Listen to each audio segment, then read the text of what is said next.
made real easy. Tonight, bracing for a monster hurricane. Florence now on a collision course with the East Coast. You can see the eye of the storm fully formed, winds reaching 140 miles per hour. The Category 4 storm expected to slam into the Carolinas and Virginia. Tonight, mandatory evacuations for more than 1.5 million Americans. Traffic on both sides of the highway going in the same direction now to get out. The governor warning this could be deadly. And the other major factor with this, what the hurricane is expected to do once it hits land. Another system will trap it right in place. We're live tonight amid the mass evacuations with the new track and the timing. President Trump tonight declaring the government is, quote, totally prepared for Florence. And he went on to call the Puerto Rico response a, quote, incredible unsung success. Tonight, the hospital scare playing out on live television. Doctors, nurses, and patients evacuated. A man screaming, reportedly threatening he had a gun. Downey Kaiser, active shooter. Authorities on the scene right now. The new surveillance images tonight, the man who police say was just moments from setting fire to his condominium building to, quote, kill all of the Jews inside. Discovered with 2 gasoline containers. And tonight, what else we've learned. And on this 9/11, a nation remembers 17 years later. And what we heard today from Florence Jones. All these years later. This is ABC World News Tonight with David Muir. Good evening, and it's great to have you with us here on a Tuesday night. And we begin tonight with that enormous and powerful hurricane bearing down on the East Coast. Unfortunately, the forecast models have now converged. This does look like it's going to be a direct hit. Winds tonight at 140 miles per hour. The National Weather Service just out with its newest guidance tonight. Hurricane Florence is a Category 4. Likely to make landfall along the coast of the Carolinas Friday morning between 6 a.m. and noon. This all could change, of course, and just look at this tonight. The eye clearly visible right there. A very strong storm, and one of the things they're also worried about is once it slams into the U.S., another system might just hold it in place, dumping several feet of rain.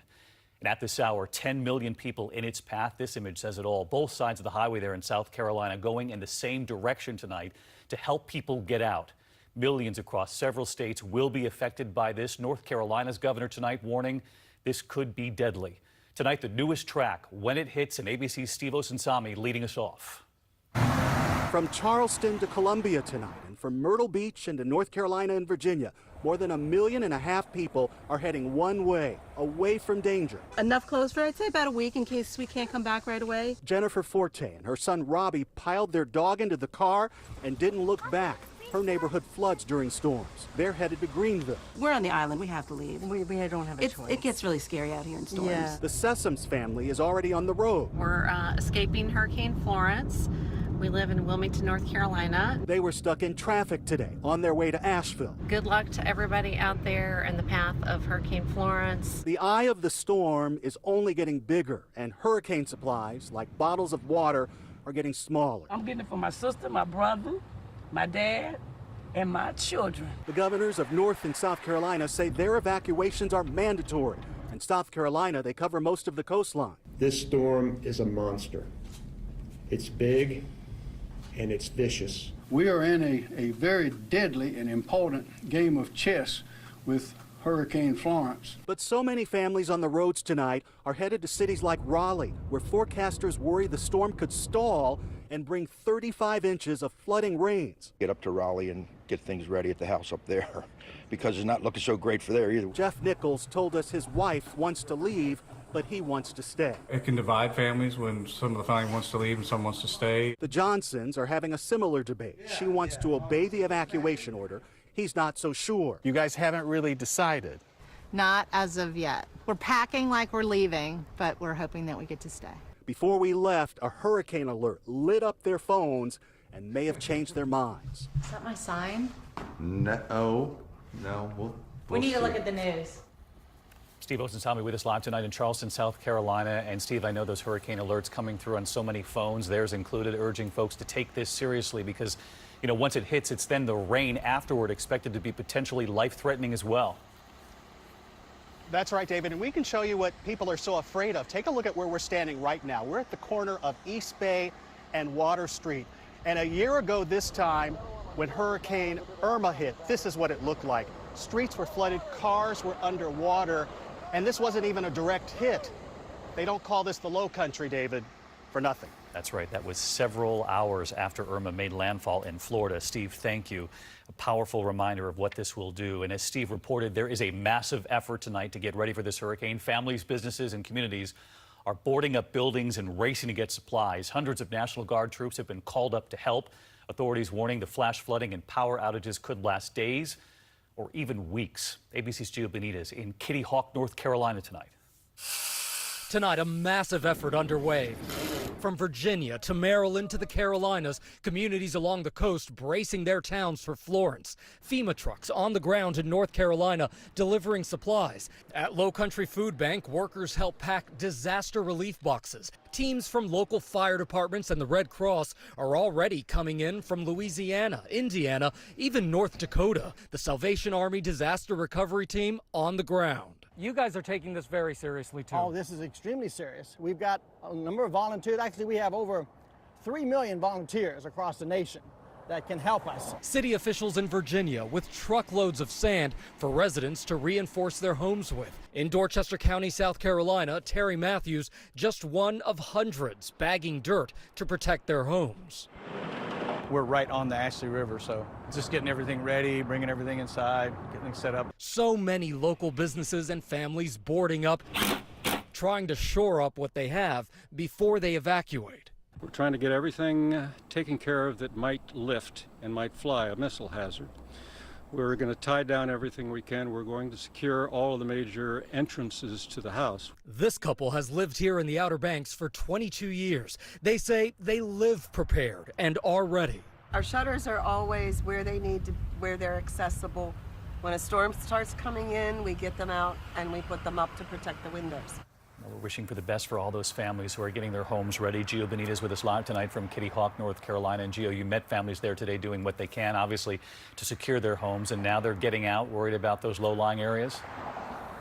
Yeah, that's right, David. They're taking this very, very seriously. Mandatory evacuations are underway right now for both residents and visitors. And I want to show you the view from the air right now, our drone cam, because this is what residents are really concerned about. Those low-lying areas, all of this water here in this area, this storm surge could be devastating. David. Gio Benitez with us tonight as well. Gio, thank you. So let's break this down. When we think this is going to hit, shifting as we get closer, of course. ABC senior meteorologist Rob Marciano live tonight in Wrightsville Beach, North Carolina. Rob, take us through the track. All right, well, the track hasn't changed a whole lot, David, but the timing has. Now it's not expected to arrive until Friday. Even though it's under 800 miles away and moving this direction at 17 miles per hour, it will slow down eventually. Let's break it down, 140-mile-an-hour winds. Tomorrow it could become a Category 5 storm, albeit briefly. We are in strengthening mode. It's getting larger, too. The wind field is huge. As it approaches, it's going to hit that blocking high that's building in. That's going to slow things down, and that's not necessarily good news, but it brings it in on Friday. The worst of the weather will be from 8 in the morning till 4 in the afternoon. Hurricane warnings are posted. Storm surge up to 13 feet in spots. And beyond that, the rainfall inland is going to be significant. 2 to 3 feet of it, David. So far away from the coastline here, there will be life-threatening conditions for multiple days after this storm eventually hits. David? Rob Marciano with us. You heard him say it, 2 to 3 feet of rain after this hits. Rob, thank you. President Trump talking about the impending hurricane tonight at a briefing with FEMA Director Brock Long and Homeland Security Chief Kirstjen Nielsen, saying the government is, quote, totally prepared for this hurricane. The president went on to talk about the response to last year's hurricane, saying the response to Puerto Rico was, quote, an absolute unsung success. Here's ABC senior White House correspondent Cecilia Vega tonight. President Trump today sounding the alarm and promising his administration is ready for Hurricane Florence. We are totally prepared. We're ready. We're as ready as anybody's ever been. They haven't seen anything like what's coming at us in 25, 30 years, maybe ever. It's tremendously big and tremendously wet. Tremendous amounts of water. But even as he prepares for the coming storm, the president is raising eyebrows by praising his team's response to the last one, Puerto Rico's devastating Hurricane Maria. I actually think it was one of the best jobs that's ever been done. The president ignoring the fact that Maria was the deadliest hurricane in modern American history. I think Puerto Rico was incredibly successful. Puerto Rico was an incredible, unsung success. His response criticized from the beginning. He tossed paper towels to hurricane victims, and sitting next to Puerto Rico's governor, he declared Maria's destruction far short of Hurricane Katrina's. If you look at a real catastrophe like Katrina, and you look at the tremendous hundreds and hundreds and hundreds of people that died, what is your death count as of this moment? 17? 16 certified. 16 people certified. 16 people versus in the thousands. You can be very proud. The death toll was ultimately staggering, nearly 3,000 people. And now, as President Trump and the nation brace for another potential disaster, the mayor of San Juan telling ABC News he never got it, he will never get it. All right, Cecilia Vega with us live tonight from the White House. And Cecilia, you were in the room with the president today, and you did ask him what his message for Americans in the path of this current hurricane is, and what did he say? Well, David, he said everybody should get out. You have to listen to your local authorities. We know that FEMA is working closely with state governors here at the White House. They are monitoring this storm around the clock. But you heard the president make that promise today, David. He says the government is ready. All right, Cecilia Vega, Rob Marciano, Gio, Steve, all on this hurricane tonight. We thank you all, and we will stay on it. And we also want to point out, involving the president early this morning, the president and first lady mark 17 years since 9/11 with a visit to Shanksville, Pennsylvania, where passengers and crew from United Flight 93 stopped hijackers from attacking Washington. The president saying the field is now a monument to American defiance and a message to the world that America will never, ever submit to tyranny. We will have much more on this 9/11, images from around the country, and what we heard from a woman, a survivor, who you met right here. We have been following her for years. That's coming up. In the meantime, we do move on to other news this Tuesday night, and a hospital scare playing out today south of Los Angeles on live television. Doctors, nurses, patients, all seen evacuating a medical center after a report of an active shooter, a man allegedly saying he had a gun. Authorities then racing to the scene. That suspect in custody at this hour, and Matt Gupman is on the scene. Tonight, an emergency evacuation at Downey Kaiser Medical Center south of Los Angeles after reports of a possible shooter. Responding code 3 to Downey Kaiser, active shooter. Witnesses describing an angry man who was threatening people inside. Some people taking cover, locking themselves into rooms. We just heard the loud noise, like the shattered windows. And we just literally jumped and we screamed and we just basically ran up. There you see a large law enforcement presence. Heavily armed police descending on the scene, sweeping the campus floor by floor before confronting the suspect, who then surrendered. He was causing a disturbance inside the hospital. One of the Kaiser security personnel went over and contacted him, at which time he threw a chair through a window. Authorities have confirmed, David, that they found a gun on the scene, though they have not been able to confirm reports that it was fired multiple times.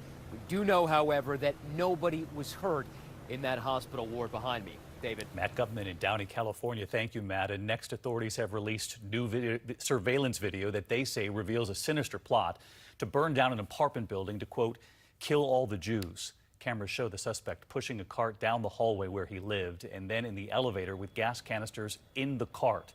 Tonight, he's facing attempted arson, attempted murder, and hate crime charges. And here's ABC's Lindsay Davis with the images just out. Tonight, for the first time, we see what prosecutors say was part of an alleged plot for a massacre at a Florida condo. 72-year-old Walter Stolper now behind bars on surveillance video. Police say he planned to, quote, kill all Jews, a reference to his neighbors. Back in July, police in Miami Beach say they stopped Stolper before he was able to set fire to his condo after receiving a notice of eviction. In the newly released video, we see him pushing a shopping cart down the halls and then inside an elevator. Once inside the elevator, he lifts the cloth, revealing gas containers.